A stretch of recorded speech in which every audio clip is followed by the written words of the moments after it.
Bueno, acá estamos con el problema 1 del trabajo práctico 2, en el que nos dice, para una partícula que tiene un movimiento circular uniforme, ¿cuál sería la posible gráfica del ángulo phi en función del tiempo?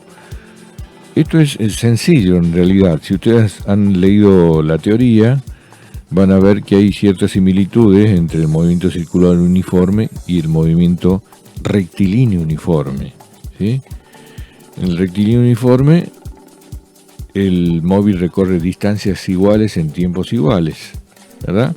En el circular uniforme, la partícula en este caso va a recorrer ángulos iguales en tiempos iguales. ¿Qué implica esto? Que si en una hora recorrió 300 grados, en 2 horas va a recorrer 600, en 3 horas 900, en 4 horas 1200, y así. Hay una regularidad, ¿sí? Porque la velocidad es constante. Por lo tanto, pasado un determinado tiempo, tanta distancia de recorrido o tal ángulo ha descrito el móvil, ¿verdad? O la partícula en este caso. Bien, partiendo de eso, ¿qué otra cosa hay que considerar? Que punto de partida puede ser ángulo cero, y a medida que va transcurriendo el tiempo, el ángulo se va incrementando en relación directa con el tiempo, ¿verdad? Como el ejemplo que les daba recién. Bien, entonces, lo que hay que hacer en función de esto que ya quedó claro, digamos, característica del movimiento circular uniforme, vamos a ir comparando cada caso con los que las alternativas propuestas, ¿verdad? Acá veamos esta, ahí está el ángulo como se describe y el tiempo.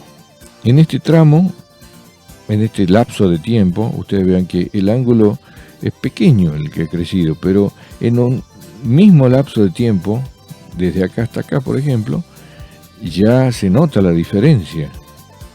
Y desde acá hasta acá, en otro lapso de tiempo, se nota la diferencia, cómo crece el ángulo, que no es la misma que en el tramo anterior ni en el más chiquito, ¿verdad?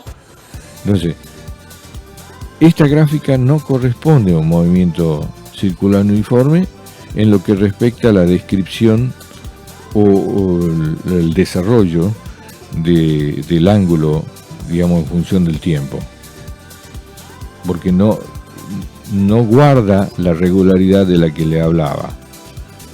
En la siguiente, vean, aquí ya hay un determinado ángulo, y a medida que pasa el tiempo, el de ese ángulo va a ir decreciendo.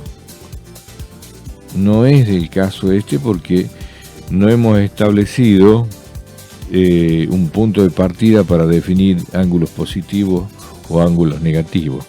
En realidad, siempre que cuando uno se mueve, digamos, tanto a la distancia, el ángulo de movimiento circular es una descripción positiva, salvo que uno defina en sentido de la aguja del reloj, por ejemplo, que sea positivo y al contrario negativo. No es el caso este. Bien, entonces, veamos la siguiente. Aquí, para este tiempo, hay un determinado ángulo. Para un tiempo doble, hay un doble valor de ángulo. Para un tiempo triple, hay un triple ángulo. Entonces, esta es la gráfica que corresponde a, digamos, cómo va variando el ángulo en función del tiempo para un movimiento circular uniforme. Si comparamos el siguiente, también este caso sería como el B, ya tiene un ángulo descrito, y a medida que pasa el tiempo ese ángulo va disminuyendo, pero no regularmente, ¿sí? Aquí disminuye en cierto valor, aquí disminuye abruptamente, entonces no tiene la regularidad de que correspondería a una velocidad constante, ¿sí? Y en el caso siguiente tampoco, porque aquí dice que el ángulo va a ir creciendo hasta cierto punto y de ahí va a ir disminuyendo a medida que pasa el tiempo.